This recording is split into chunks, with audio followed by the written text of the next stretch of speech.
This is not the first time, nor will it be the last time, that gold will be used for nefarious purposes. In this case, it is in the news that gold is being used to fund terrorism. We're going to talk about that and so much more as we explore.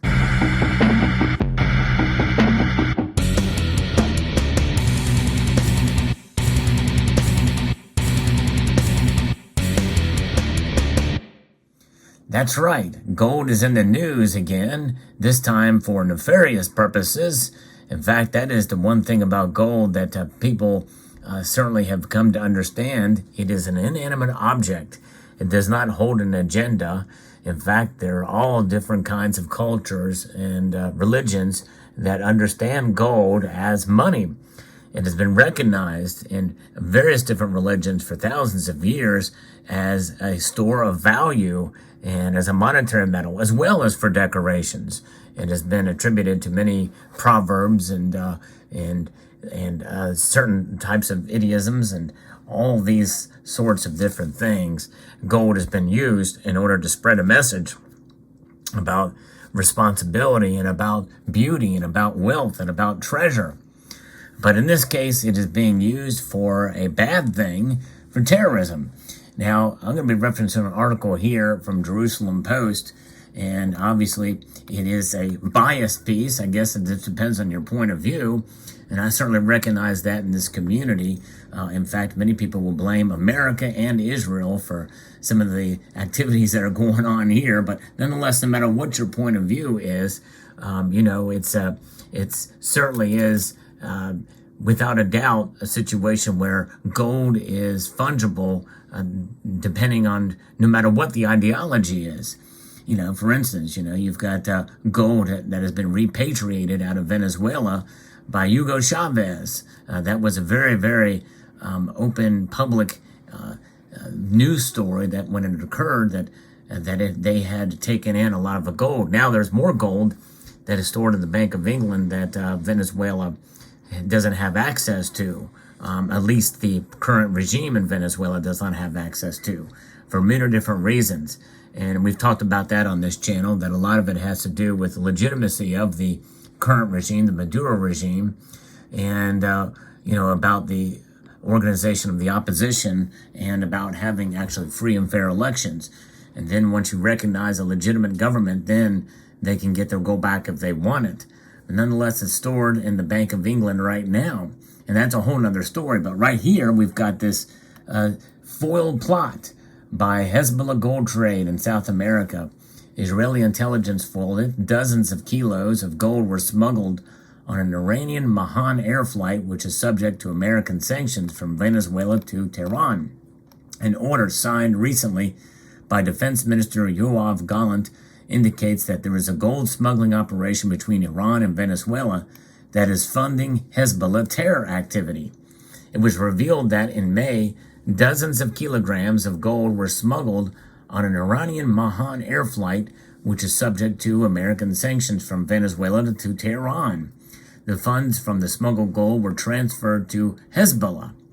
The smuggling ring was uncovered during a joint effort between the National Bureau of Counterterrorism Financing of Israel and the Defense Ministry, along with the Israeli police and the tax authority. A key player in the operation was Badr Adnin Yamam Musawi, an Iranian businessman who conducts worldwide trade. He managed a secret operation within the Iranian Quds Force, purchasing gold in Venezuela and using his business and political connections to provide a cover for his illicit funding. He was responsible for smuggling the gold from Venezuela to Iran and selling it at a profit to finance Hezbollah. That's interesting. And I wonder, smuggling the gold from Venezuela is, how did he pay for it? Did he use just a plethora amount of Venezuelan bolivars? Or did he use U.S. dollars or some other currency? I'd be very curious to know what currency he used to pay for the gold bars from Venezuela. The story continues. According to security sources, senior Hezbollah officials who are subject to U.S. sanctions for their involvement in terrorist activity are also involved in this gold trade scheme. This includes Al-Qasir, the representative of Hezbollah's Economic Affairs Ministry in Tehran, as well as Mohammed Qasir, the head of Hezbollah's logistics unit, who dealt with the transfer of funds after the gold had been turned into cash. Moussawi even took part in the delegation of the Quds Force to Venezuela together with the CEO of Mohan Air, Hamid Ahmadinejad, as part of an effort to Iran to strengthen ties to South America and ultimately use those ties to bolster its own terrorist activity. So it's very interesting and fascinating to see how this has taken place, and I'd be very curious to know what currencies were involved in both ends of the transaction, because gold's got to be bought and from Venezuela, then it's got to be sold in Iran and that part of the world, and I would assume, I guess it would do it in dinars or whatever the currency is there, I guess, in Iran. But it's a fascinating thing to see how this is occurring and how it was uncovered and stopped. Pretty amazing, but what is in the end and where will this gold go? I'd be very curious to see if it's been seized or captured, stop the gold trade, if it would just come right back to Venezuela, or if it would be seized, I don't know, by the Israelis. And of course, that would be interesting to see how that plays out and where was the gold stored. One thing that Venezuela's been harping on, and that is getting their gold out of the Bank of England, and that gold is still there, and so they have some gold left, obviously, from the original hoard that was taken by Hugo Chavez, but the Maduro regime still has some gold to get back out of the Bank of England, and are they willing to let that gold go at the current price in order to fund their operations to keep the regime in power? My guess is probably that's what it's used for. They're desperate, and that desperation is playing out. We're really going to go ahead and fund, the Iranian Hezbollah terrorist organization. Now, the one thing I will say is that there's been a long history of cooperation between Iran and Venezuela, and it's part of the, as well as that part of the world, that kind of ideology, they're all kind of linked together. Iran, Russia, Venezuela, you have the BRICS nations as well. They're all kind of teaming up now, and this very well just may be another example of it. As opposed to Western powers, you're seeing a greater divide there, and just as we're seeing kind of a greater divide politically in our domestic circles here in the United States, you're seeing a greater divide between nations, between the BRICS nations and the West. And I think this is probably a subset of it, which makes it a larger story. But the overall message here, folks, is that gold, no matter where it comes from, it is certainly something that can be taken, it can be melted down, it can be hidden away. You have stamps. They're on certain gold pieces. Like, for instance, all of the pieces that you see before you here, they are associated with certain countries. They are indeed coins and recognized by those countries, sourced from gold that has been blessed by the nations that provide them. Usually, in most cases, they're mined in the nations that produce the gold. Like, for instance, the United States, most gold that is mined, that it comes from these coins, are mined in the United States. But some of these other nations where there's not a whole lot of gold in the country, they source it from other places.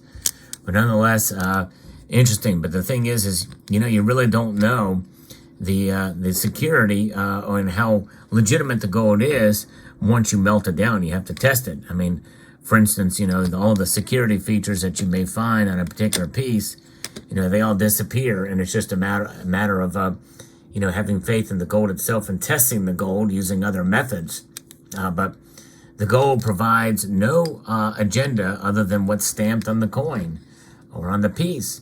And all of the pieces here are part of the Western world, save for the Krugerrand, which is part of the BRICS plus nations, and but nonetheless, it is the first bullion coin to ever trade around the world in 1 ounce size. starting in 1967, and who knows? And then Swiss gold too. The Swiss are considered, independent of all of and they are neutral in most standings. So you find Russians dealing with the Swiss, and maybe even some of these other nations, perhaps Iran, Venezuela. But nonetheless, gold can be used for good. Gold can be used for bad. It does not matter. Holds no agenda.